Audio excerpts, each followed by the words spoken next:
Of the Community College Research Center. And it was a 10-day program where we, as a 10-member team, we tuned into webinars, we did some projects and research of our own, looking at Greenville Tech data. And the goal of the Community College Research Center was for us to really look at not only what our students were doing in terms of, completion, graduation, but also really looking at what we refer to as pockets of excellence at Greenville Tech and how we can turn those pockets of excellence into college-wide reform that gets kind of back to our main mission, which is we want students to be successful. We want them to finish their plans, whatever that looks like, to get them into the working world. So instead of focusing on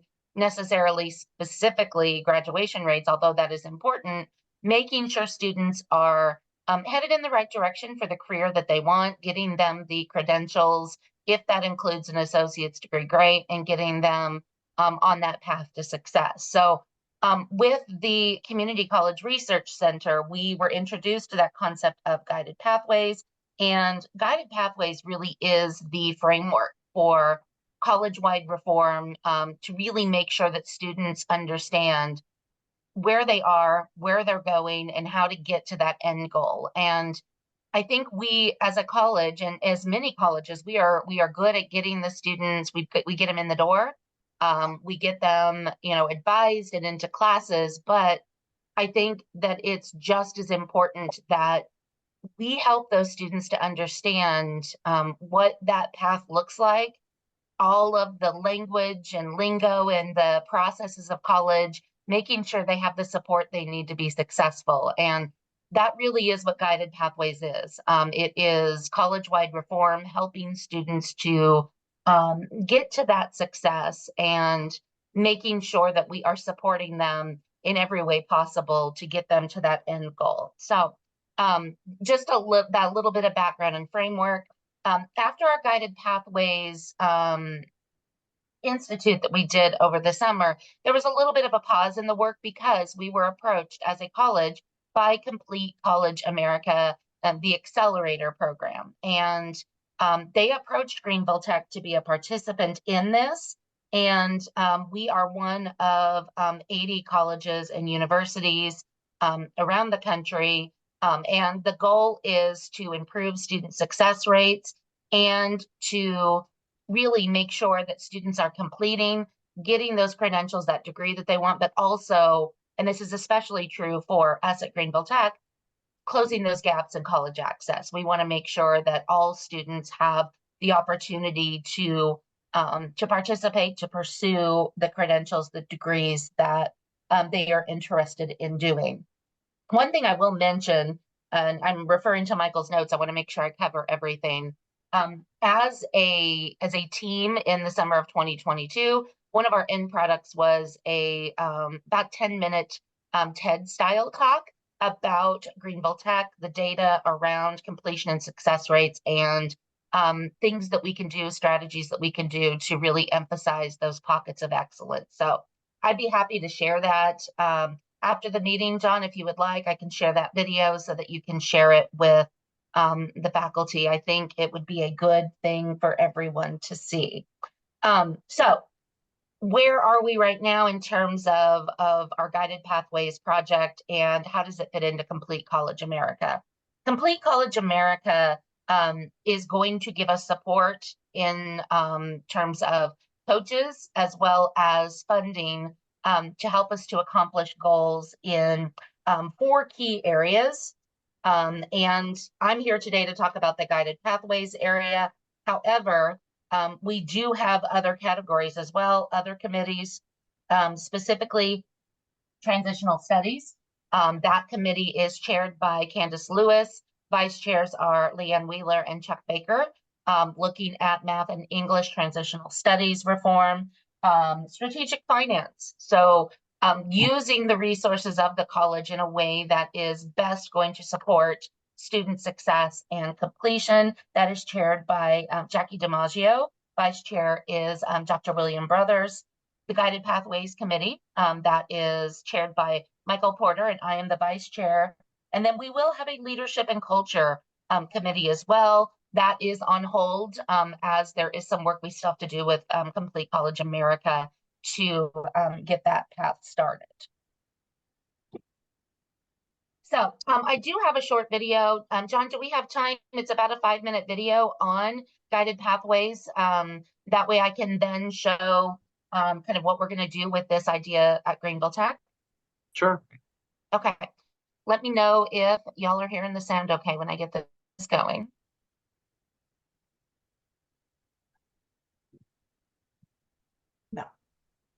No sound.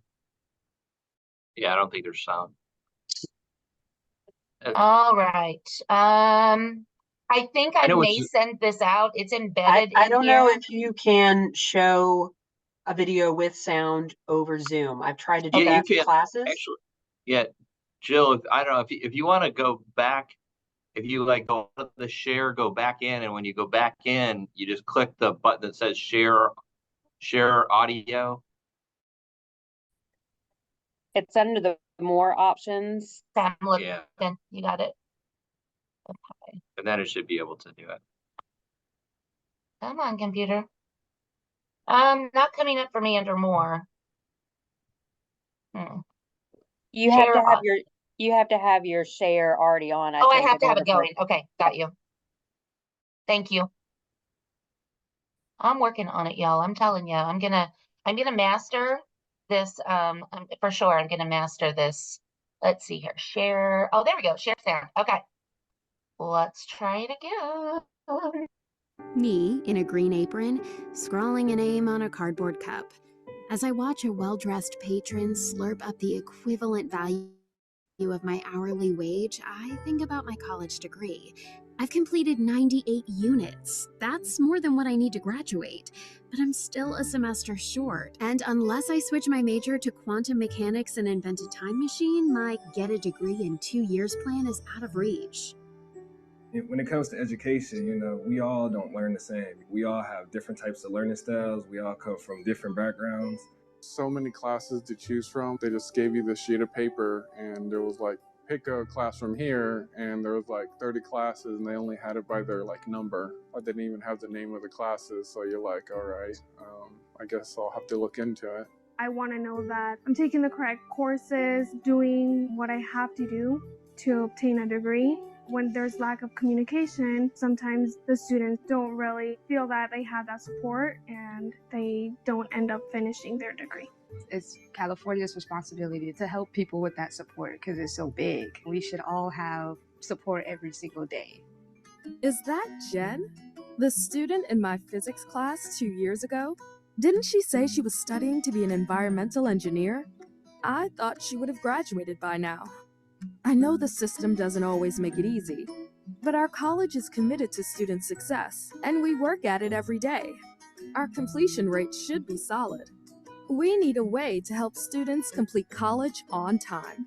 We need to improve the process without losing the experience of discovery. We need Guided Pathways. Guided Pathways is an integrated student success system that... Oh, here we go. Clearer pathways and better communication? A support system that puts student outcomes first? This is exactly what I've been saying all along. We need clarity. We need structures that make sense to students. We need another cappuccino.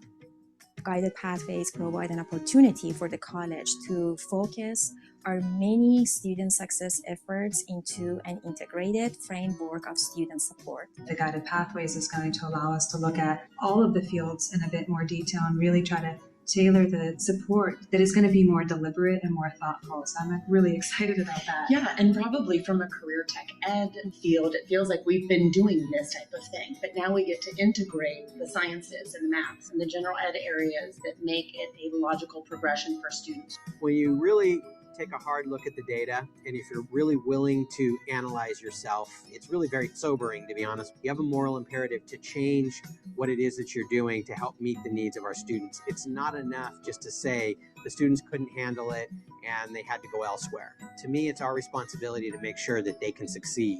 For me, it's like when I have a ticket to fly somewhere on a plane and I've got that ticket, I want to get to the end. But if TSA and the baggers and the ticket counter and the escalators and everything aren't all working in concert to get me to that plane, I could do pieces right, but not get at the end of my goal.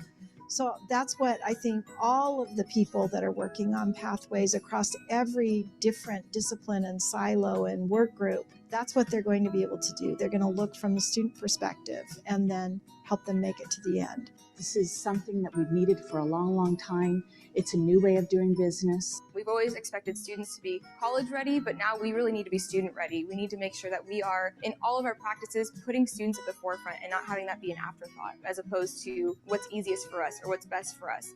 We are the pathway for the masses. We are the pathway for the future economy of California. And we need to figure out what it is that we need to do a better job of training our students so that they can achieve their dreams, so that they can go out and achieve their career aspirations and contribute to California's economies. Hey, so I'm back. Nope, not back behind the coffee counter, back in college. Do I seem a little more upbeat? Well, yeah, I've got a clearer path to a college degree. I found the classes I need to graduate, and I can track my progress the entire way. Soon I'll have a degree and a career and a house. For now, I have class with my favorite professor. When they come into college, in a guided pathways college, they're now focused more within a program, a major or a meta major. So immediately the student finds community.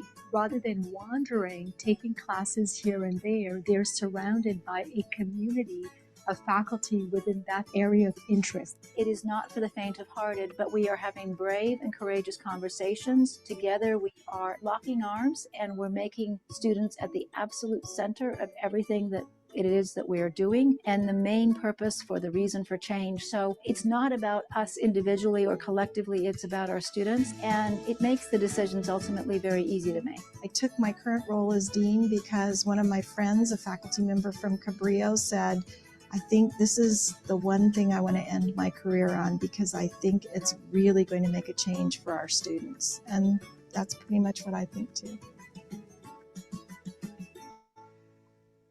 Okay, so first and foremost, I really like that video because I think it gives us a really good idea of what Guided Pathways has done for other schools, but also gives us a peek at to me, what makes sense for Greenville Tech and what our committee is very passionate about, which is the idea that we are doing so many of these things, but it's not integrated. It is not campus-wide, college-wide, student-wide. It is these little pockets of things that are going so well.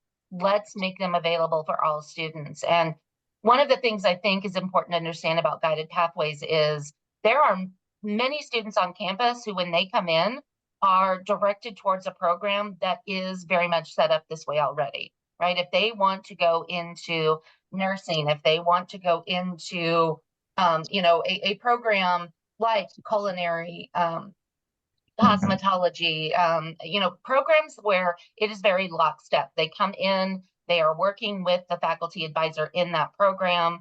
They know what the requirements are, and it is full support. But there's a large part of our student population where they don't know. They say they're undecided. Maybe they're undecided. Maybe they are leaning towards a certain area, but they don't know which one. So maybe they know they want something in business, right? What Guided Pathways will do is allow us to then take these students and say, okay, so business, the School of Business is your pathway. And within the School of Business, look at all of these different opportunities. It's that wraparound support that is giving students everything they need from day one, onboarding, through taking courses that first semester, getting a graduation plan, and knowing what to expect along the way. With guided pathways, what we anticipate having is really subcommittees and a similar work process to anthology. We already have a steering committee, and then in January, we are going to be looking at all of the subcommittees to make this work. That's going to include areas based on curriculum and instruction. It's going to involve advising. It's going to involve scheduling to really make sure that all students, regardless if they're pursuing an AA degree in the School of Arts and Sciences or pursuing, a dental hygiene degree in the School of Health Sciences, that very much they are going to have the support that they need, be able to get the courses that they need so that they can be successful. So I wanted to talk for just a second about the structure of guided pathways and how this is going to contribute to our reform. We talk about the 4 pillars in guided pathways, and really what it's referring to is our first step is clarifying what that path is. In guided pathways for Greenville Tech, we already have started this work in that the school reorganization allowed us to have this framework already for pathways. So when a student comes to Greenville Tech, we want to make sure that we can communicate to them the different directions they can go. And then within that particular school, what pathways they are, that they can consider. Entering the path, this is going to involve onboarding, advising, all of the stuff that we need for those students as they come into Greenville Tech to allow them to be successful.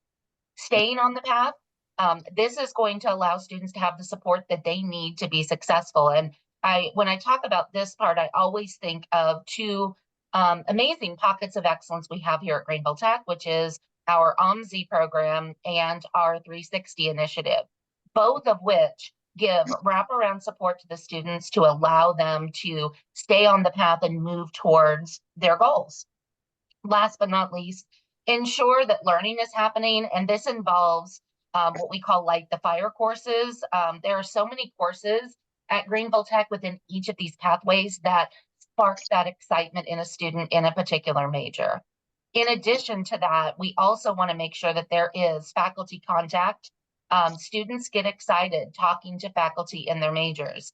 I know that you all have experienced that. I am psychology faculty, and it's one of my favorite things to do when a student comes to me and says, can we talk about what it's going to look like for me to get my degree and then go into the field of psychology? So we want those intentional, specific interactions between students and faculty so that students can be excited, spark that interest, and it's going to help them stay on that path and make sure that they're learning what we want and need them to learn. So next steps for guided pathways, just to give you a highlight of what is coming. We currently have coaching support that is funded through Complete College America. Our coach, Doreen Larson, she was president at Edison State Community College. She has been working with schools implementing guided pathways for years, and she's incredible. She has great energy, but she also has evidence to back up that this works. Her college specifically had amazing success, but she has been working as a coach as part of this for years, and great advice, and she's really going to help us implement this. Steering committee work. We are working on identifying what those subcommittees are going to be. And if any of you are as excited about this work as we are, please let me know if you want to be involved. We would love to have you and find a place where you can really, share your knowledge and your passion in making these changes happen. We want to have a college-wide kickoff. Right now, it's looking like that's going to be part of convocation in the fall. We want to make sure that anyone who wants to be a part of it, to see what we have accomplished so far and to become part of our work can do that. Currently, we are working on those specific pathways within the school model. So we will be reaching out to deans, department heads, academic program directors within each of the schools to get assistance and help in making sure that all of these pathways are mapped out the way that we would like. And then in March, for April of next year, we will start looking at onboarding and advising and really making sure that that not only is a successful process for students, but it is also something that is, constructive and positive for the faculty advisors, for the professional advisors that work with the students. I did want to share our Guided Pathway Steering Committee members. You can see the list of names. We have a Faculty Senate representative. Liz Wilfong is on our committee. But I also wanted to give you links to some other things that you can access. I will share out our Guided Pathways Institute TED Talk with your leadership team. But I just really want to say that as I wrap up, this is not just another initiative. This is at the center of all the change that is happening on campus. With Anthology, it lends itself to this structure really well. With 40X, with all of the things that we are doing on the college, as part of our work, this is essential. We want students, they are here for a reason. We want to help them get to that end goal, whatever that is, and make sure that we are keeping them at the center of our work and making sure they get to that graduation date, which that's why we do what we do, right? We want to see students become successful, get out there in the working world, regardless of what path they choose. We just need to make sure that the college is supporting that journey and that path. So I've been talking for a while. I don't know if there's any questions in the chat box, but I would love to take questions if anyone has any. Yes, actually, there are a couple. Let's see, from Michelle, how does Guided Pathways handle students who want to switch degrees or programs? That's a great question. Really, to be honest with you, what we think of Guided Pathways is we make sure that from day one that they have that opportunity to explore the paths, and so that they see all of the options that are available to them. Switching a path is absolutely possible. We just need to have the support to make that transition smooth for them. And oftentimes, one example that I know you all can relate to is, competitive entry into health science programs, right? We may have 500 students that want to go into a particular program, and 40 or 60 or 80 are accepted. So what happens to those students? And that's part of the first semester and second semester educational component. We want to make sure and identify students that might be in that pool that think, well, maybe this isn't what I'm going to do, maybe I'm going to do something else, and make sure they have not only the resources but also all of the support that they need to make that transition and that switch. Good question. And then Art is GTC planning to better realign the programs, schools to support the meta major philosophy? Art, that's a really great question. That's what we have been working on. That's been our first item to look at. And I will tell you that working with our coach, Doreen, what we're finding is the schools are organized really well, with two exceptions. And I think we kind of know what those are. First and foremost, we've got the School of Engineering, Technology, and Professional Studies. Am I getting that name right? They're all a mouthful. But correct. John, just as well that there's a very big difference between students that are doing something like paralegal or any, human services, and then students that are doing engineering technology. And I'll give you all my brainstorm that I have this week, because in my mind, what I've been visualizing this as, and I finally shared it with someone, they go, oh yeah, it's like a house. And Greenville Tech, if you come to Greenville Tech, we have all of these schools that are quote unquote the houses. They house our academic programs. When you go in the house, for example, you can go into the School of Engineering, Technology, and Professional Studies. And once you're in that house, guess what? There are a couple of different hallways you can take. So if you think engineering's my goal, but I don't know what, you're going to go down that hallway and learn about engineering technology programs. If you are interested in any of the other professional studies programs, you're going to go down that hallway and you're going to see those options. The goal is to use a structure that's there because I don't think we can change the school structure. And it works for about 80% of what we have.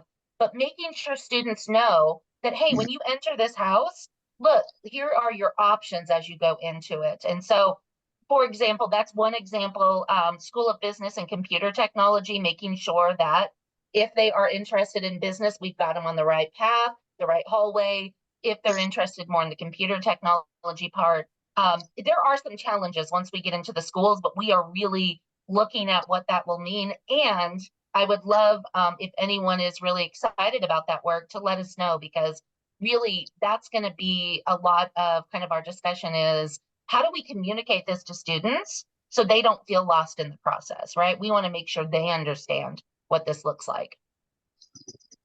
From, let's see, we have a question from Ebony. Will there be any student involvement and at any stage of the planning process? We hope so, yes. We absolutely hope so. That is something we're talking about now. We would love to have student involvement, input, whether it is through focus groups. We would love to know, really, first and foremost, at all of the different levels, it would be really nice to get some data on what are the gaps? What are students experiencing that is confusing to them? We all know anecdotally, I mean, every one of us probably ended up with students in our office, and when we explain something, they go, oh, that's how that works. You know, really giving them that framework. But I would love to really pursue that and ask students to give us feedback on what's working well and what's not, and using that input to really make sure that what we are doing, again, reflects the needs of the students. The good news is we have that anecdotal evidence from OMSI, from the 360 internship program, that this kind of wraparound support works. The data behind it, it works. It works. And we just need to make sure we have this kind of support for all students. Did that answer your question? She said an awesome, so I'm going to say. Yes, it did. Thank you so much. You're so welcome. Absolutely, Ebony. And then what about the huge crossflow from ET degrees to mechatronics? Where that's going to come in is really getting into those specific schools and making sure that that is not only addressed. That's where we're going to use the expertise at the school level, because Michael and I both absolutely agree that we have our areas where we're very knowledgeable.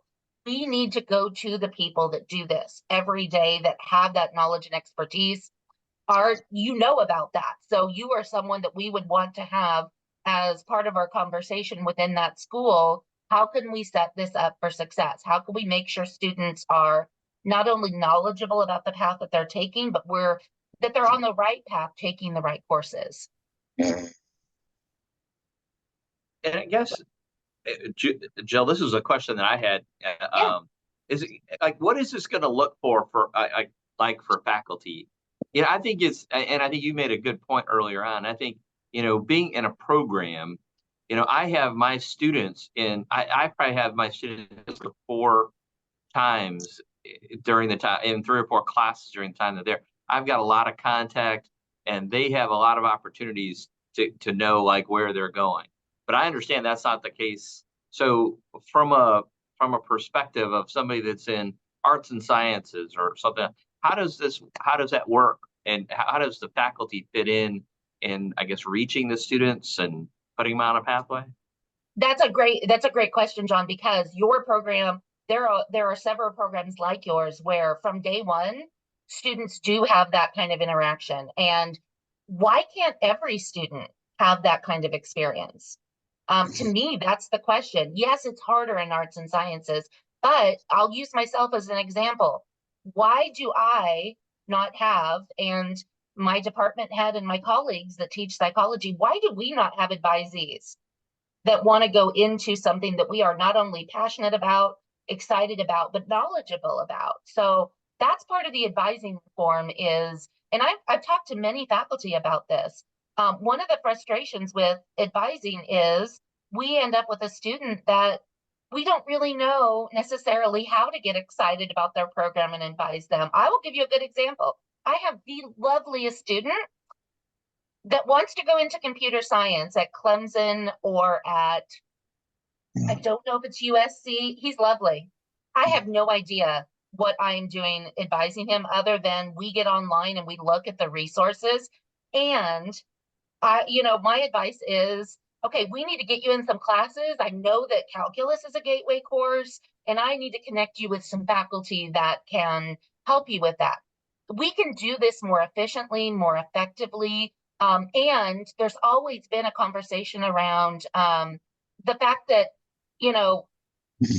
faculty get a little frustrated sometimes with advising because the knowledge is so broad sometimes for who we get. Why can't we have the experience you have, John, where we are working with students that, fit in an area, even though they may say an AA, there's a way in anthology, and we're going to look for a way to label them. They are an AA, but their goal is a 4-year degree in biology, whatever it is, and let's connect them to the right faculty so that they're having those experiences that your students have. How we're going to do that is still a work in progress, but that's where these subcommittees are going to come in. That's our goal. We need to figure out everything that we can do to get to that place. So I guess it'd be a little bit having the student identify sort of an end goal, that they, like, where do they see them? This is what I want to be, and then kind of working backwards from that. That's part of the onboarding process. We want to make sure that onboarding is not just, hey, let's get you in here and get you in some classes, which I've done that Friday advising before classes start. Sometimes that's what it is. And it's frustrating because, hey, I know you want classes, but I want to make sure that what you are taking is not just taking classes. We want you to be in things that are not only going to be interesting, but engaging and all of that. And I think that really onboarding is really essential to understanding what that student's goal is. And if they don't know, what are some of the ideas they have? And let's get them to exploring and thinking about it. One of my least favorite things is when a student says, I just want to get my gen ed done to go on to something else. There's a goal there, right? We don't want them to just get stuck in taking classes to be taking them. Let's get them excited. Let's get them on a path so that that end goal will keep them motivated. Yeah. And I don't know if you saw that this I guess it's more a comment from Jennifer. This effort's also focused on identifying barriers to student success, helping them overcome the barriers to success. For example, a student who's interested in healthcare that desperately needs a job, why not direct them to continuing ed, quick job certificate, get a job in 90 days, bring them back to credit options. Jennifer is on our steering committee, and we had this conversation yesterday that really with guided pathways, part of the pathway setup, and I envision this on our website and everything else we do, not only is a student going to be able to see what that degree option is, what that associate's degree is, but they're going to see certificate options, career options, and EdCT options within that area. So they see that if I want to do something in health sciences, hey, look, EdCT will let me become a phlebotomist. Really making sure that students understand not only what their pathway looks like, but everything else that is there to assist and support them. Yeah, that's a good point, Jill. And I will say the one thing that, and I'm sure y'all have, in your discussions may have gotten to this, but when that person connecting to them with them, not just with a faculty member, but maybe with a professional. I know that's something that we do. Our first semester students in their intro class, one of the assignments in the intro class is to go out and interview, and we assign them volunteer paralegals to interview, and they get to spend 30 minutes or so talking with a practicing paralegal. And you talk about being able to see what you're gonna, you know what I mean? That's definitely, I think, something that is. You are describing what OMSI does so well, and you are describing what the 360 internship program does so well, and that's why we want to use those specific pockets of excellence for all students. Why shouldn't a student that wants to go into computer science be connecting with professionals in that field?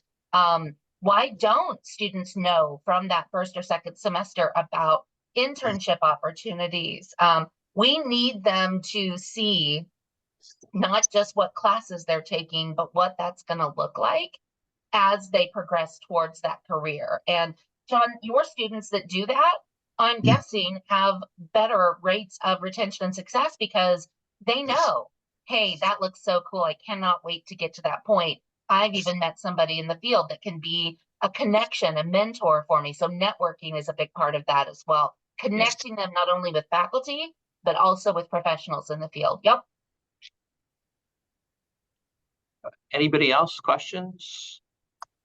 I agree with you, Art. I would love to give you the computer science students. I'm actually going to email you and connect Graham with you because Graham and I chuckle every time that I'm like, okay, here we go. He's computer science, and I would love to get him with somebody that can, advise him, mentor him, and keep him motivated towards that.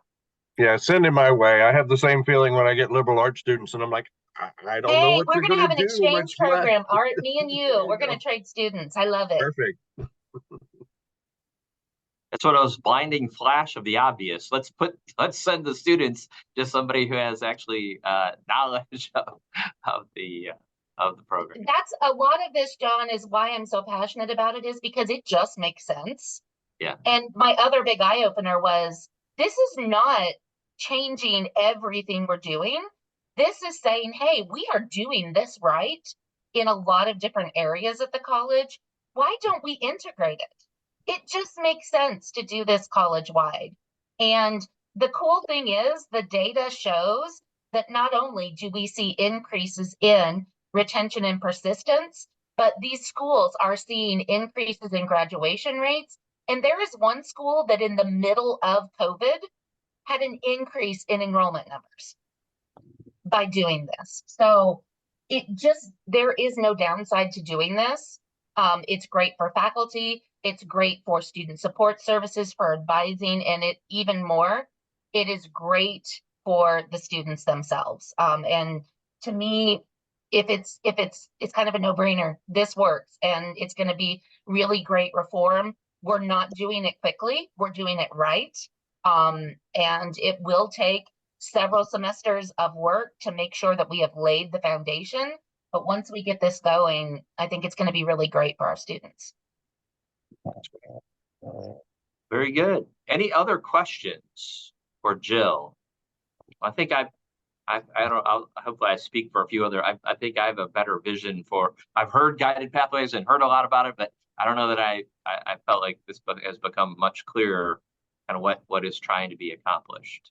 Excellent. That was my goal. That was my goal for sure. And I know Michael will agree with me in saying that we just appreciate the opportunity.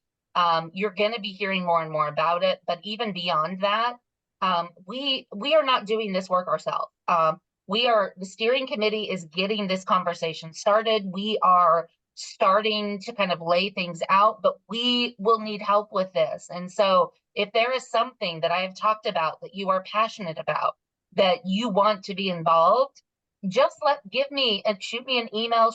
You can send Michael an email. Let us know, because we want you as part of our team.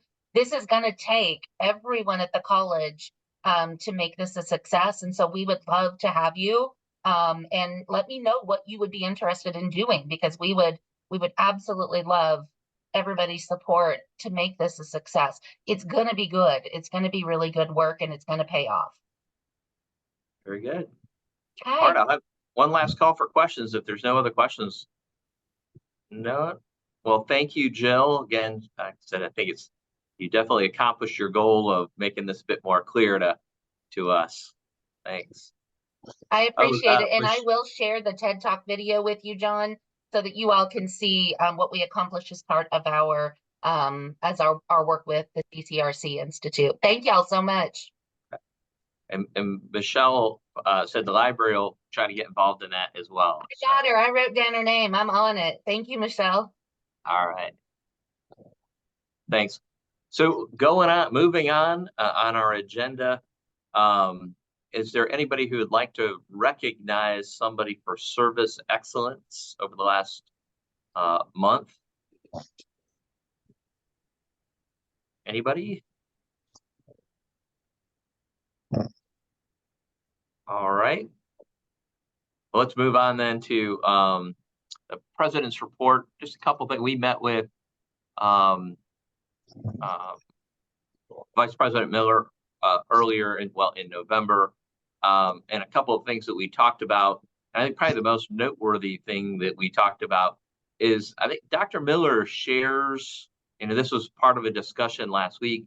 He shares sort of the concern over the concourse syllabus and how it has become this huge document that I think students get lost in. And what kind of came out of our conversation was he'd love to have our input. In fact, what we had discussed is putting together a committee that would just probably be a short-term committee that would make suggestions on what should be included in a syllabus, and then perhaps what should just be included in a resource thing that's in Blackboard, and that we had discussed it, and I think he made the point that when he went to college, and I think probably when most of us went to college, the syllabus was a 1 or 2 page document.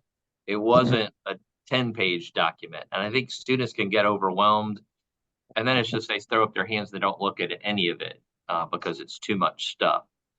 So that will be something that we will deal with. I have it down as something to bring up in old business. The other thing we discussed was the AI statement. Dr. Miller let us know that the proposed academic integrity statement that addresses AI has, I guess, preliminary approval, and it's moving on to Jan Hurt. I don't know, Mimi, if you want to, I don't know if you want to address that at all. Yeah. So we're waiting for her to say something, but the statement that I shared with everybody and we voted on is, he said that's fine, but what my thing that I need to do now is figure out where that's going to be exactly, how it's going to be used exactly and where it's going to be housed, I guess. But I wanted to say something about what you were just talking about the concourse syllabus, and that's just that I'm not sure if anybody else. I know a lot of you have worked at Greenville Tech for a long time, but we've had it where we had the syllabus in one document. It was called the syllabus. That's what it used to be called. Then we had the schedule, the course plan in the syllabus. I forget which order. We had the course plan in the syllabus. We had the schedule in the syllabus, and now we have to put it all back together into this gigantic document. And I'm just curious if anybody else has been troubled, bothered, inconvenienced, or loves this new system. I'm just curious because, and then when we do these things, like when we've decided that this concourse, and I do like parts of it, but we never, it's like, this has to be done this way, but it's always has to be done the way that they changed it. It gets changed with I'm just not sure if you find it easy to work with or students do.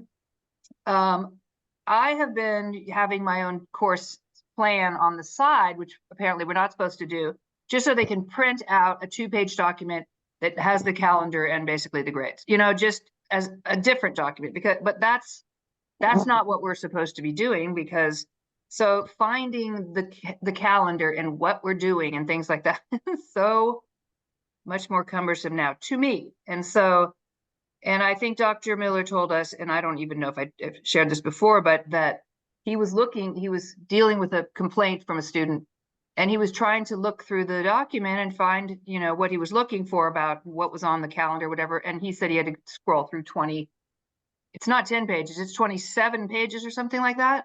So to find where it was, and it was not easy. But that doesn't mean that it's all going to change because he said that. And I don't know what you guys think. I've just put that out for anyone's comments.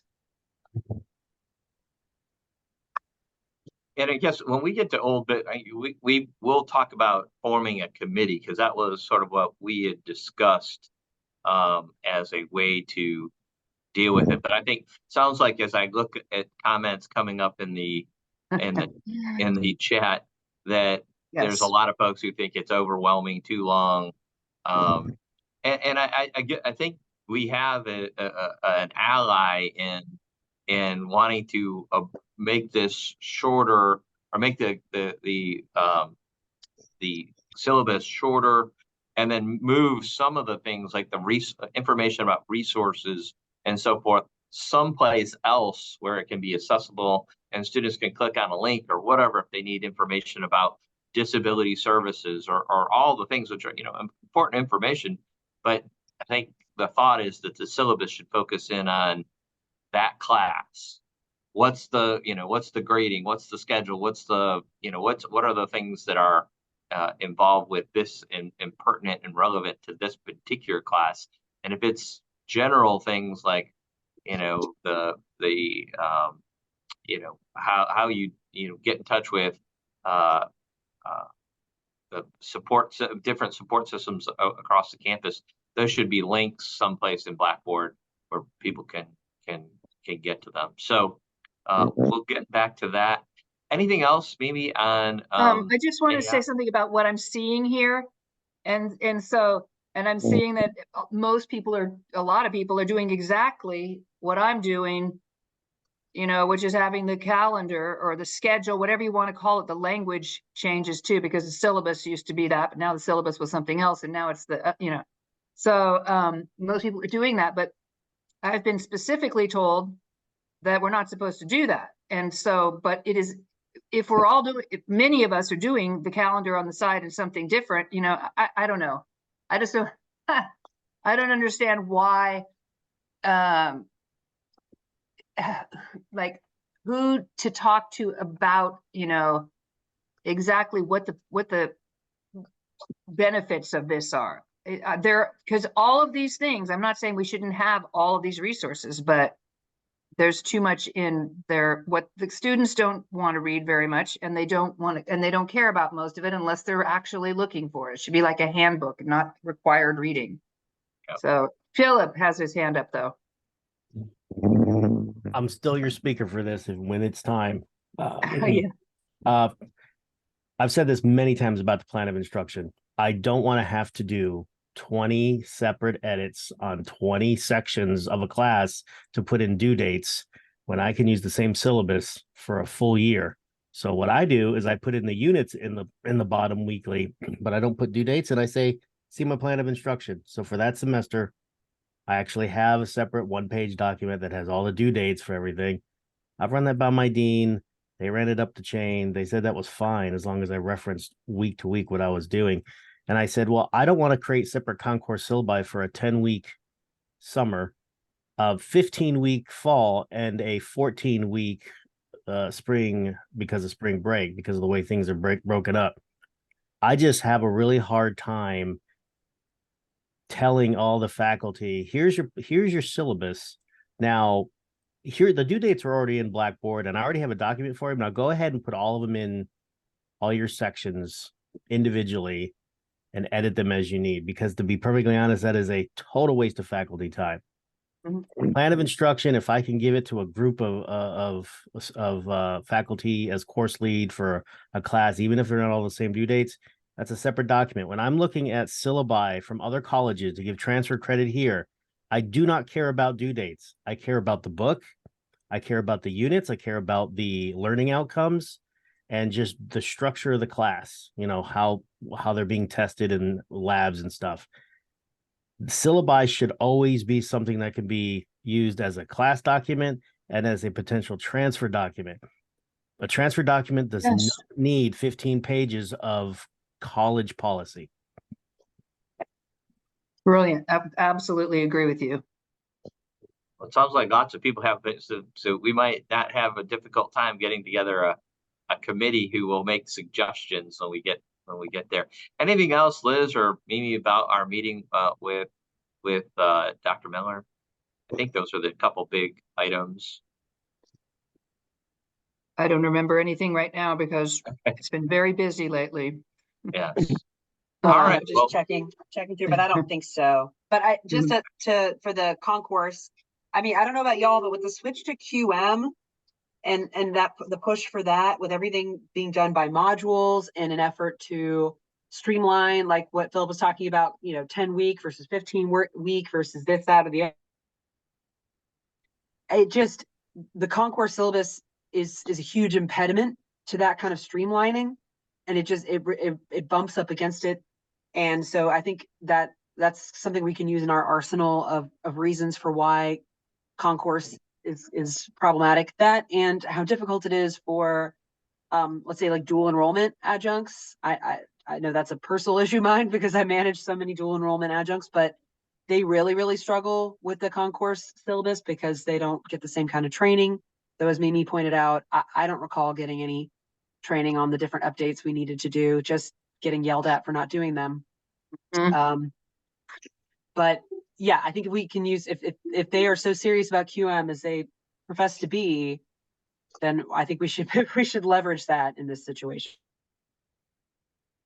Yeah, I mean, I know I don't mind having, especially it's a easy document to like copy over, and I think there's some, but I think we need to, one of the big things is just pare it down to make it, I think Philip made a good, it should not be as like many of the, it should not be a list of all the college policies. It should be class specific.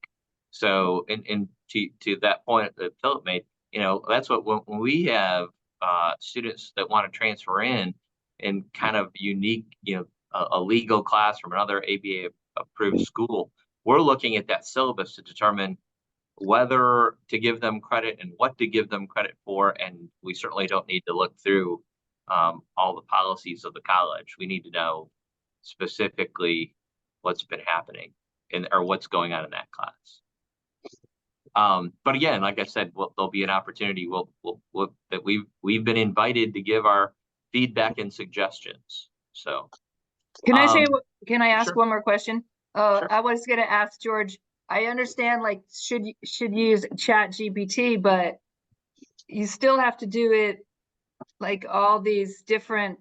You still have to do all these different, I don't know, sections in a certain way. What do you mean? Using it to essentially say customize it for individuals. So you would put up a templated version up there that is basically generic, right? And then you'd say, hey, I'm teaching XYZ, customize it for that. And it will actually do it for you. So there's work to be done there, but it's not like as tedious as thinking of all the wordsmithing that's required for it. Because that's really what it is, right? I mean, there's a ton of wordsmithing and all this stuff. And just duplication of things and slight, I don't know, it's and the fact that most of it's already designed and it changes each semester. That's good. Keep that stuff and put it on a link on the side. But as far as for the calendar part, for different, that's different. Yeah, calendar. Yeah, you still got to put work in there because ChatGPT or any tool is not going to know about what your calendar looks like. And that, as Arthur, I think someone said that it takes him 45 minutes to do one class for the calendar and just that stuff. There's like 12 clicks for each. Well, maybe not 12. But quite a few clicks for each entry, which is already on another page for most of us, or another document. And it just, that's what frustrates me. Yeah, then I misspoke because I assumed that some of this work is essentially, putting words around on some kind of a policy document. But no, it's far more involved than that. Sorry. Yeah, and it's like everything is, from every kind of support is within that document. So links to things, every policy we have. It's like the student handbook pretty much that used to be almost getting more and more. And then our course calendar in it, scrolling 27 pages to that, or 26 or whatever. I will say the flip side of that works. If the student ever was able to ingest that into ChatGPT and say, hey, what do I do next? Then ChatGPT will be able to answer that. Yeah. After we put it all in there, it's going to be just AIs talking to AIs at some point. Right. Yeah. Mimi, Thank you. Great. I think what I'm guessing we got on the naughty list because I know I had put my grading scale and I had just taken. Oh, I did that too. a- Yeah, well, absolutely. I had cut and pasted a Me too. table, and then we were on the naughty list because we had not used the squares that are in concourse. So it's Exactly, kind of John, things exactly. like We all did Exactly. too, We did after the too. fact, even though there was no communication about the change yeah. Yeah, we weren't told what goes in the that box that I exactly. can find. Well, Things and going in boxes, if you know that was me, part of the like, problem. I'm sorry, Mimi. I was talking no, over no, you. it's okay. But that was part of the problem with the schedule is it's a lot easier for me, and I'm sure others as well, to edit a document that has our schedule laid out, and I can much more easily and quickly edit those dates in a table that I can then copy and paste versus having to go in and do every single column that they want us to use on that schedule part at the bottom of the syllabus. So I agree. I feel like if they would give us a little leeway to copy and paste, I'd be much happier. And I had done that. I had set up every single course with each week in the boxes.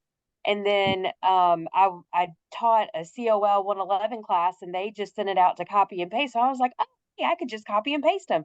So for some of my classes, I took out all the boxes. And then the next semester it was, oh, be sure that you're putting it in the boxes and not copy and pasting. I went, oh my gosh, I just ruined half my syllabi. Did So I you had to do get it all did over you get again. one of those, if you are on this list, Yep. you have 7 things to correct in each, Yep. or whatever.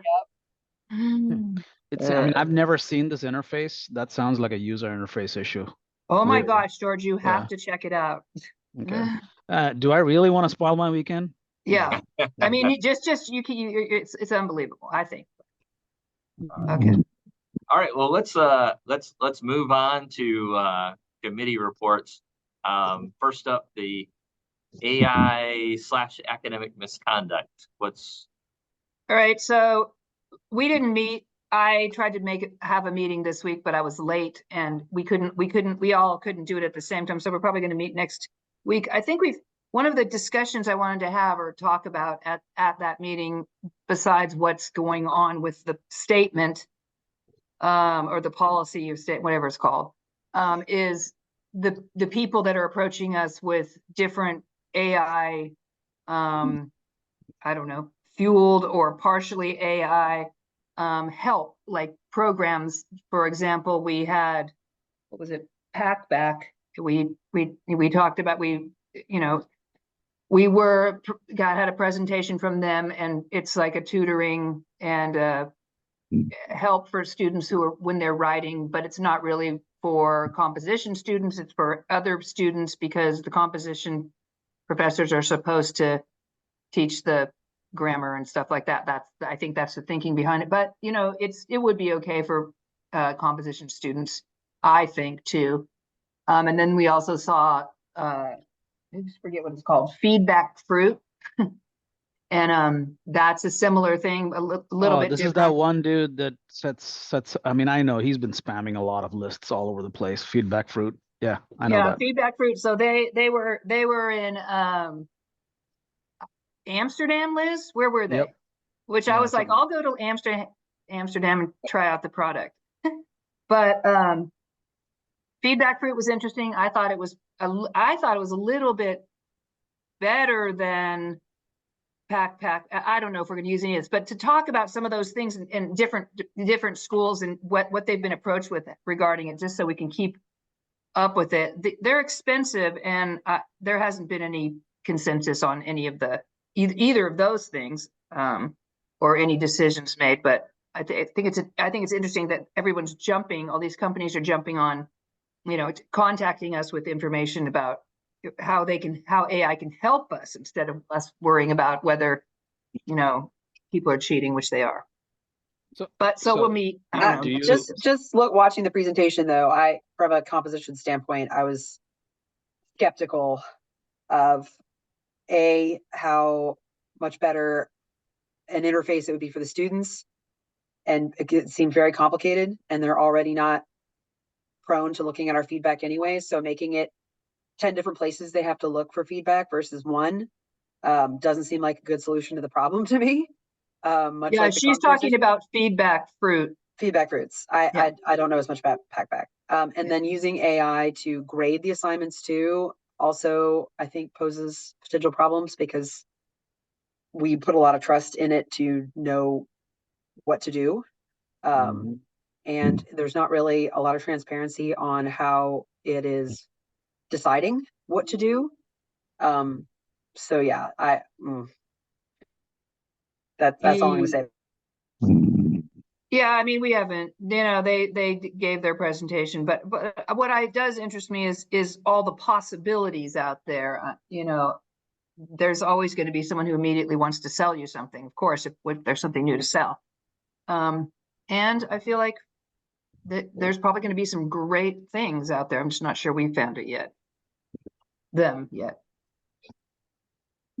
So that's all I want to say about that. If I understand correctly, you're talking definitely about assessing student work, right? Yeah, And well, using it does that, and also they work with the students like little tutors, sort of. So the tutoring center was worried about this, that like there wouldn't be any tutors, that's the pack-back model, correct?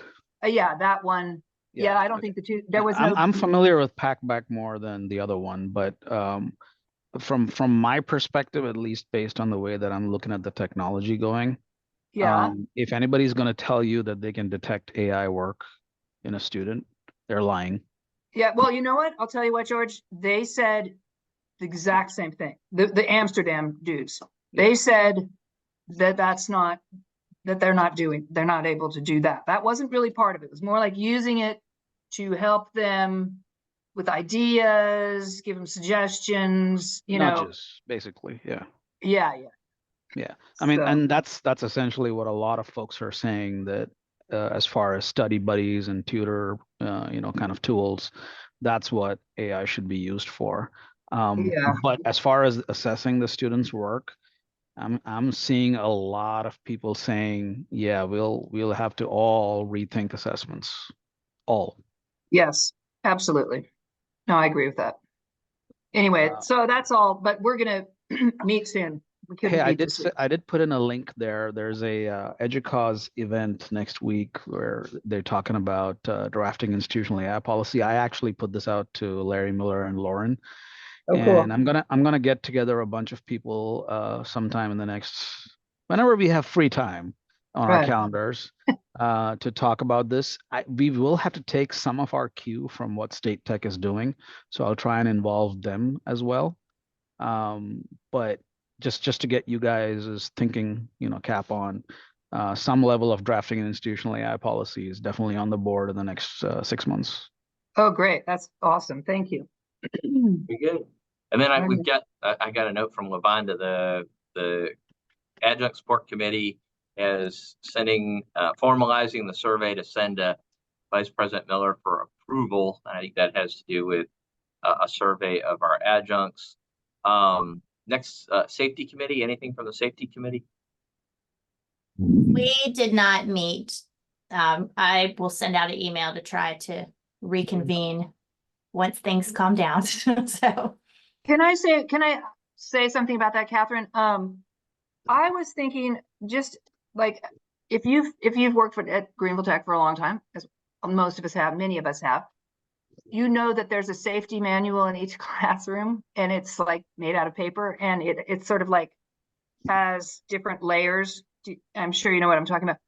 I actually don't. I've only taught here for about 2 years. So okay, well, but they're not usually like on the top of the desk. Sometimes they're stuck inside or in a drawer or something. But there's usually one. There's supposed to be one in every classroom. But I would check it out. Maybe I'll bring it to you or something if you don't have one, because they're there and they're not up to date. They're so old, and I'm not sure that. I think that some of that information is incorrect, and it's definitely going to, when we get more safety measures in, whenever we get the stuff that they say we're going to get, right, it's definitely not current. So I know that they don't want to do anything, like the student handbook with paper, or the adjunct, all that stuff, but they're still there. So if they're there and they're not right, then that's probably not good. I'll just throw that out there for you to consider or whatever. Okay, no, we'll definitely look into that. Thank you. Thanks. Next up is course inclusivity and accessibility. Hi, everybody. We met this week and we've got not so good news and we have good news. So let's start with the not so good news. Melissa Roper has, we just found out right before the meeting officially started, graciously took the time to reach out to her contacts with golf cart company. And he said, and Melissa, feel free to jump in at any point on this. She said that they do have wheelchair accessible golf carts, and that is exciting. But we did meet with Jill Walker and I and Amber Morgan because we wanted to involve the 360 program as well in all of this. We met with Jana Barnes. Gina Terry was unable to meet. She's super busy, but Jana Barnes did meet with us and outlined in I don't want to say painful detail, felt painful at the time, all of the barriers to this particular project. Basically the golf cart transportation system idea that everybody was excited about. One of the barriers was the golf cart and having a specialized golf cart. Hold on, I'm gonna take this to another room so my son's not interrupted. He's 4, so he doesn't really understand what a faculty senate is. Sorry. The other 2 issues, and these are, I'm not sure how we're gonna overcome these. One big one was with ADA compliance. Essentially, the way it was explained to us is that if we made this kind of accommodation of offering on-campus transportation to students with, you know, accommodations to the SDS office, we would have to make that same, we have to make it available to all students, not just disabled students. And we would also have to offer off-campus transportation as well. So basically, the way it was explained to us was that it was a little bit confusing, but because I don't know, Stephen. Apparently that's the way it's written. It's so there was a whole liability. There's also, we'd have to offer access to things like motorized wheelchairs that we would have to pay for. It's apparently the brush strokes are extremely broad in all of this, and it would open the SDS office up to all kinds of liability. Jana did spend time reaching out to other community colleges in the area to ask them about whether they had a program like this, and they unilaterally said no, and for this very reason, that it's a huge can of worms in terms of ADA compliance and liability and things like that. And basically she was told again and again, do not pursue this project. You'll be sorry if you do. So that was discouraging to hear. And again, I don't know if I can really answer questions y'all have about the ADA compliance issues. I'm not qualified to do that. And I don't want to say anything that's incorrect, but that's what I was given to understand. The other issue is that we would have to, in addition to providing the wheelchair accessible golf cart, we would also have to have someone driving it who has been medically trained to assist in an emergency event. Because basically once they got on that cart, they are now like Greenville Tech's responsibility if some sort of medical issue should arise. And the person driving would have to be medically trained for an emergency event. So that's another, we would have to hire someone specially for that position, and that's another barrier. So I don't want to say like this idea is completely dead in the water, but I'm not really sure how to overcome either of those barriers. And I will just leave it open, see if anyone's got any thoughts on.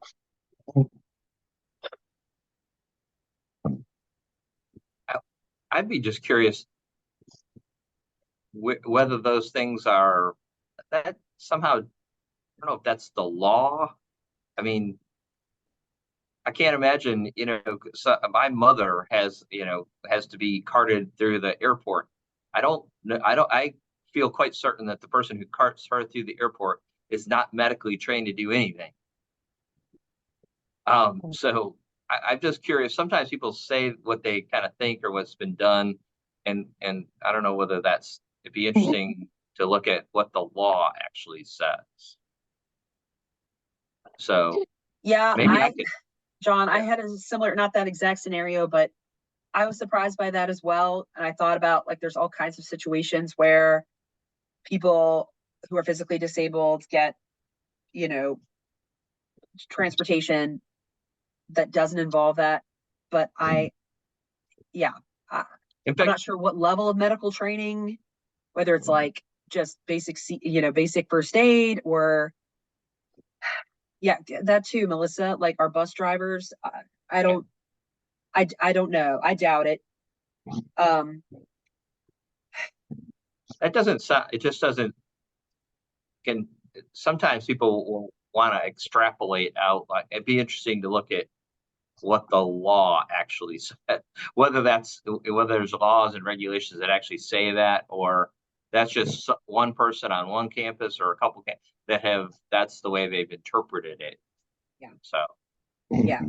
And that sounds like a job that you would be better suited to than me, John. I mean, I can look at it and try and interpret it, but that seems like a bad move because that is not my area. I think, in the end, and this is what I, talked about with the subcommittee, at the end of the day, it would be the SDS office who would have to do this. And they don't seem willing. And I don't think we can make them. So, I mean, that's really the most important moral of the story, I think, in all this. And it's, so hold on one second. My son came in asking for stuff. Hold on, buddy. So, I mean, we can medically keep at trained it. to help your son? Just kidding. Well, it's YouTube related. It's kidding. YouTube related help. So it's not like an emergency situation or anything. I mean, he Good thinks Lord. it is, but just one second. If y'all want to continue to discuss, I'll be right back. I'll just say that kind of stuff sounds like that gives fuel to the fire for folks that want to offer accommodations to anything. It's like, no, I can't do that because I'll be holding myself liable for something else. Yeah, I mean, the message was sort of like, we are not responsible for that. And so we don't do that and won't do that. That was the message that Jill and I kind of took away from it. I'd be curious to read the information on where they're getting all of these requirements that would need to be put in place. Because, I mean, I'm used to reading that with childcare policies and regulations. So I don't know. Some of that just seems like it's kind of like we've talked about, where it's the idea that somebody has said this is what that means, and it's not really the case. So I want to see the wording around all of that. Sure. And I can ask if you have it or know how to get it. I do not have it. Okay. We were getting all this from Jana Barnes. Yeah. And I certainly don't want to paint the SDS office as though they don't care or they don't, want to help students, because I think we all know that's not the case, and that they work very, very hard to provide our students with the accommodations that they are entitled to. Sure. I think it's a matter of like whether this is something they are entitled to, and whether it would constitute like an undue burden. Like, we all know that there are limits to the kinds of accommodations that we can provide for our students in our own classrooms without it causing an undue burden on us and the other students. Now, there's a lot of gray area in what constitutes an undue burden, and we all know that. But we all know too that there's like certain things that we just cannot do for one reason or another, because of just the nature of the instruction we provide, et cetera, right? So there are things that we can offer or have to offer, and there are things that we can't. And we can, say because it's an undue burden. So I think this is one of those things that they are saying like, nope, that's too much. That is more than we can be expected to provide. And there are all these, barriers to that. So I can certainly ask for the specifics and say, the Senate has requested more information, just so that we're clear on why this is not possible. But that's kind of where we're at. Yeah, and in addition, Liz, I'm thinking I mean, it's been a while since I've been on a 4-year campus, even though I'm taking college courses still for other programs. It's been a while since I physically have been a student on the campus. And I know that, when I was a student at USC, they had the cockaboos that would transport students. And so that's why I'm thinking, how much difficult is it to get around some of those policies? But I guess if you already have that bus transportation for campus, because I'm sure Clemson has one as well, Yes. that there would be some kind of insurance liability that you would have to carry on the school as a whole. So that would make sense on that part for insurance. But the training and being able to and having to transport off campus, that's what those are the questions I have. Like where are they getting that has to be part of that? Yeah. Jill and I were pretty flabbergasted by that too. Because it seemed just an absurdly broad interpretation. But we're not the experts in ADA compliance. The SDS office, they spend all day, every day dealing with that. So, but we can get, I will put it on my to-do list to get some references on that, have them cite their sources on that so that we can look at it more closely. Yeah. Thank you, Liz, for and the thing too is like we don't want to make, we obviously want to get this done, but we don't want to make an enemy of the SDS office.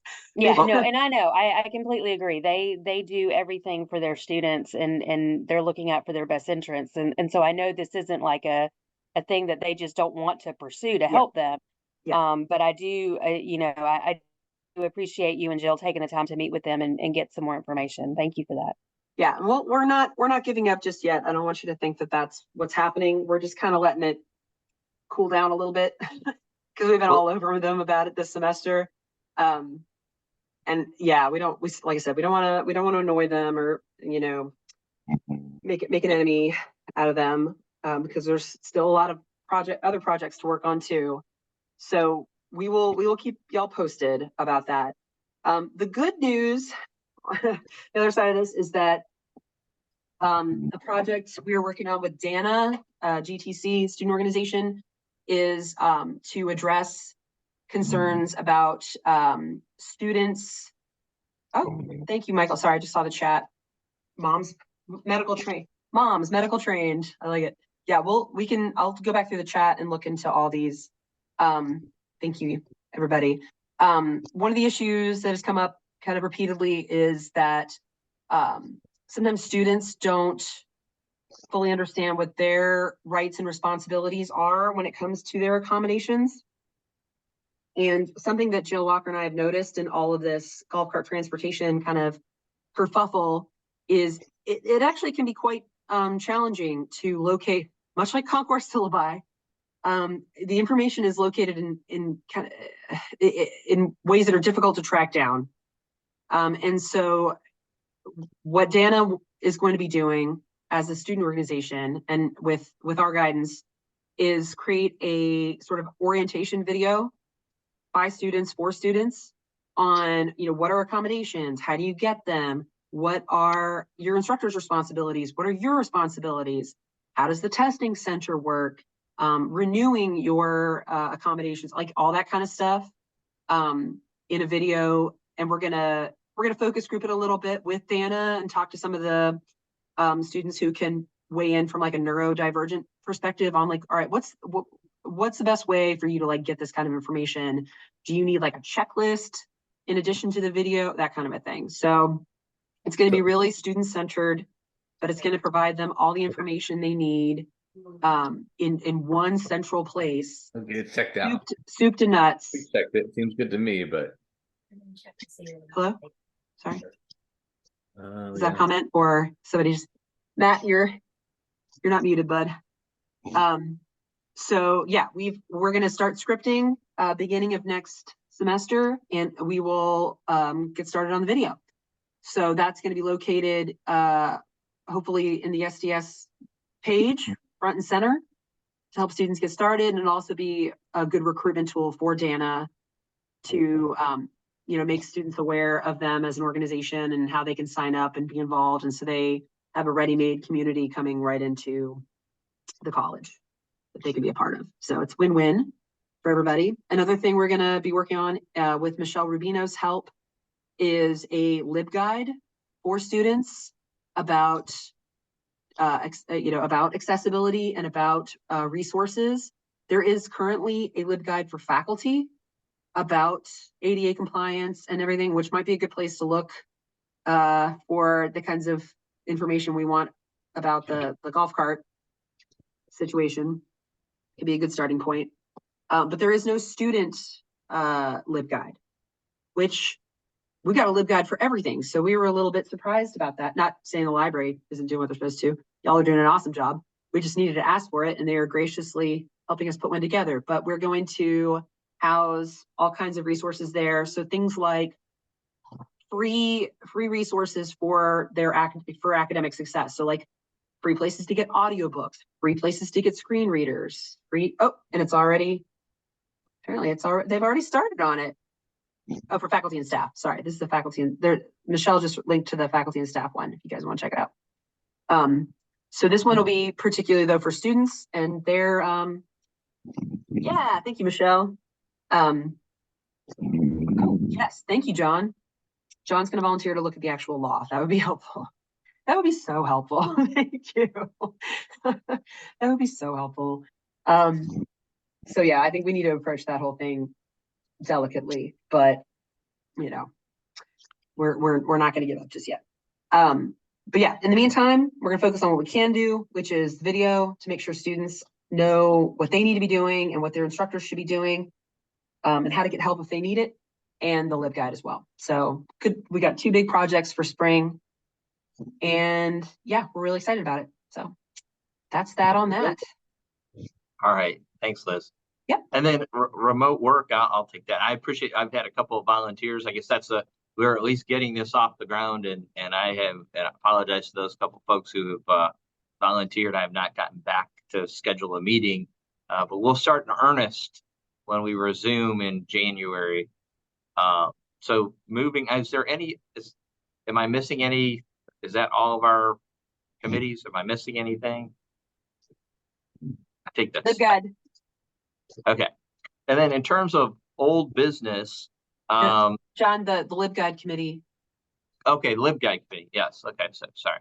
LibGuide. Yeah, we haven't met again. We've just been working behind the scenes on our own. We distributed out delegated out to each of us that are working on this to go through and see what changes need to be made, making sure that all the faculty LibGuide resources, et cetera, are correct and accurate, all that good stuff, the links work, things like that. So we have a plan to have that done before we leave for winter break, and then we'll reconvene and kind of go forward from there. Very good. All right. And now moving on to old business. So the first thing, we've already started to mention this, or we mentioned it during the president's report, is and we had talked about it last week, our last meeting, the concourse syllabus, and potentially forming a committee that would address and come up with suggestions. And I guess where we'd be right now is whether there is interest in creating a committee for this, and whether it be somebody who wants to make a motion to create a committee that would provide suggestions or compile some suggestions about how to change or modify the concourse syllabus. Anyone? Philip said he'd be the spokesperson, so we've got that figured out. Okay. So yeah, I guess I want to need help, of course. I want to do it too. Should we vote on creating the committee? Or I want to keep us with or we'll just create the committee. Liz, should we have a poll? Yeah, I'm making one right now. Okay. I'd say first, so I guess I can introduce them. So have a motion to create a concourse syllabus committee, and then is there a second? Okay, Mr. Coleman with a second, and then we'll go ahead with a vote.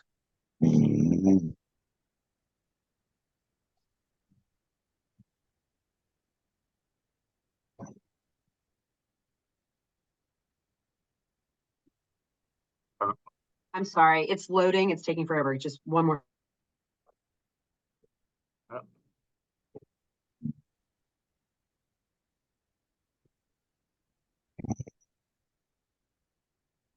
We just have people put up their hands. That might be. I've got a feeling it's not going to be a controversial. Yeah, I'm sorry. There's something wrong with my Zoom right now. It keeps loading and it won't let me create the poll. So yeah, if we could just do a show of hands, that would be super helpful. Sorry. Oh, want a hand on this thing? Sure, with my hand. I think I see enough hands. I'm going to say that Raise hand. by unanimous consent that we're going to create a committee to make suggestions. Thank you on changing or revising the concourse syllabus. All right. The next item of old business that we had discussed last time, and we said we'd table until this time, is the issue of student evals. I think Philip made the point that even though oftentimes you're only having 3, 4, 5 students out of a class of 20 or 30 that actually do the evals, they are being used as part of an evaluation process and an FPMS process. And I guess the question is, and I think there are ways. I mean, I think we could. It seems like the way that we have Blackboard set up now with the updated Blackboard, that you could potentially make completing the eval required before like the final exam opens for you or whatever.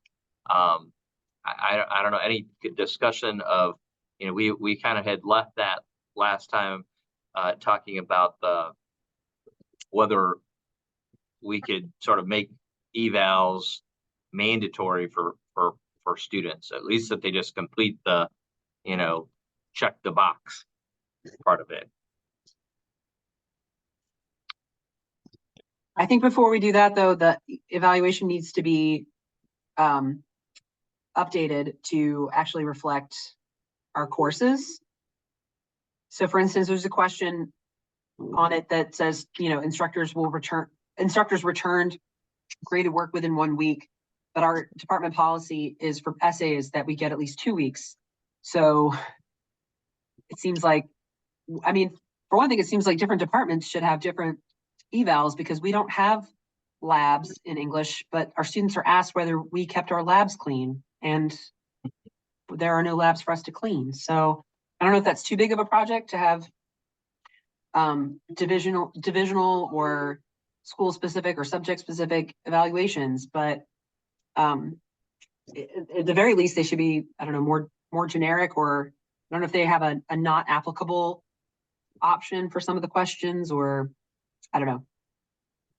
But I don't know if if we need a subcommittee to look at the actual evaluation and whether it is accurate. Could it be all a part of the same? Couldn't it be both? Yeah. Or George, I want to recognize George has his hand up. George, did you have a comment?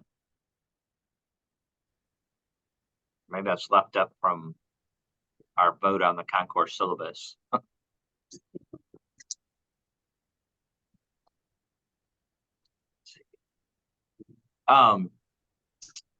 Anybody, do we want to move on with anything, or kind of just bring that back up in old business in the new year?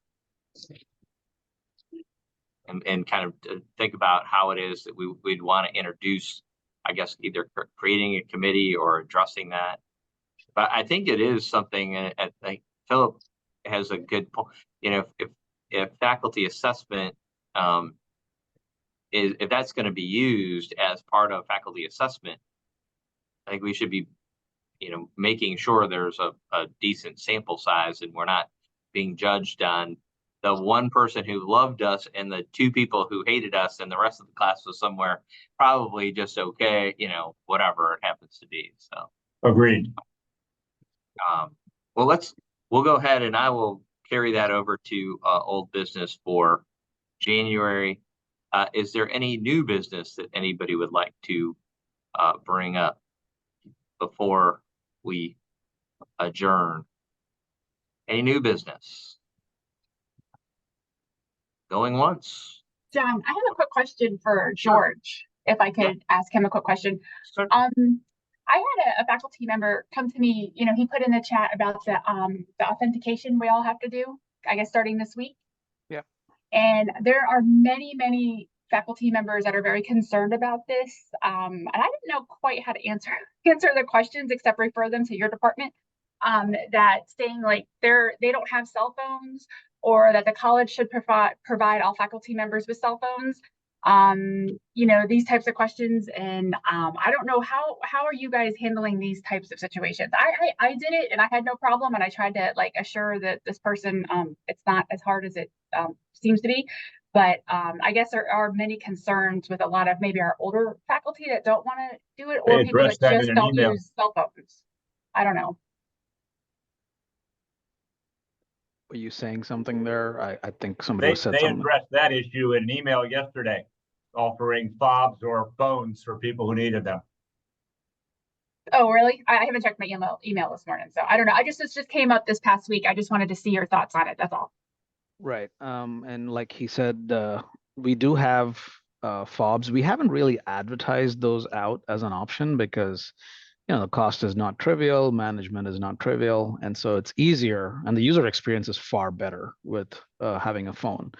I'm not certain where having the phone is a concern, where having the app on the phone is a concern. The implication being that the college should buy phones for folks is, I don't know how to answer that one either. Okay. But instead of phones, maybe the fobs is a better option. The problem with the fob is if you lose it, yeah, there's money involved there. So I would say the phone is the easiest ones. What we can see is the fobs, and actually there's one of the fobs is in the form of a credit card. So it can even just, stick along with your credit cards. But we're offering those to folks that don't have smartphones or have phones that are so old that the Authenticator app just does not install on that. So those are the ones that we're working with right now. We are not doing students. I'll repeat that again. We're not doing students right now. And George, this may just be for me, or if anybody else. I know that we got the instructions sent to us, and it's a PDF. It looks like that PDF came from a web page, someplace on a website. And because I know that, and I've heard a number of people have had trouble, and I had trouble. The QR code from the PDF, I think, was not clear enough, and don't scan that QR code. That's not the QR code to scan. So if you look at the instructions, it specifically says the QR code will land up in your browser when you log into myaccount.microsoft.com. Okay. Yeah, that wasn't clear to me in the instructions. I guess I should have written on the QR code, do not scan this damn QR code. Okay. Because that was I think that was a little unclear about, because at least one good thing I did was I foresaw that somebody would scan it, and I actually mangled that QR code before putting it out there. So, yeah. Well, I think we discussed. I think there's more. I don't think I was alone in trying to do that. So there's a couple of questions I'm going to try and see if I can get through here. Blah, blah, blah. George, what happens if we don't have our phone with us at the school for MFA? Usually what happens, like say if you broke your phone or lost your phone, or you're in between phones, what we can do is give you like a temporary access code or, a fob, obviously. That's the other part of it. But if you don't carry a phone all the time to the school, well, that's a different issue. And I guess what we can do at that point is just give you a fob. But then, the user experience, like I said, really suffers. Where's take your phones to your oh, never mind. What else is that? I thought there was one more question here. Nope, that's it. Anybody else had any questions? All right. Yeah, I know. Just to follow up on that thing for students. So I know you said an option is not going to be made available for students. So No, what as is in the we are not plan? requiring students to do MFA. Okay, for temporarily or for the whole period moving forward? At this time, we are not requiring students to do MFA at all. At some point in the future, yes, we will, but not right now. So they are going to sail along through this period with no issues. The big issue for us with our cyber insurance was that all employee accounts should be secured by MFA. Otherwise, they were not going to cover us in case we got hacked. So. All right. Any other new business? All right, hearing none, then I'm going to call to a close our December meeting. I wish, well, Phil, real quick. Yeah, go ahead. Actually, I do have an answer for that. That's one of the that excellent side that was effects. a question that I know is going to come up. Yeah, it's one of the excellent side effects of MFA is that it will allow for longer than 45 days. In fact, I'm going to cross my fingers here. In about a year, we'll probably say, hey, you never need to change your password unless we suffer some kind of an attack. And then it'll be like everybody has to change their password. But if MFA is turned on, one of the excellent side effects is, yeah, you don't need to change your password. And I just put up the attendance sign-in sheet one last time. If anybody didn't get a chance to sign in on the attendance, please do so before we adjourn. Thank you. Yep. Well, again, I want to wish everybody a good end of the semester and happy holidays. I hope everybody has a safe and restful Christmas break after we get ourselves through finals and graduation. And we'll look forward to resuming our work in January. Have a good rest of your day, and we're adjourned. Thank you. Thanks, everybody.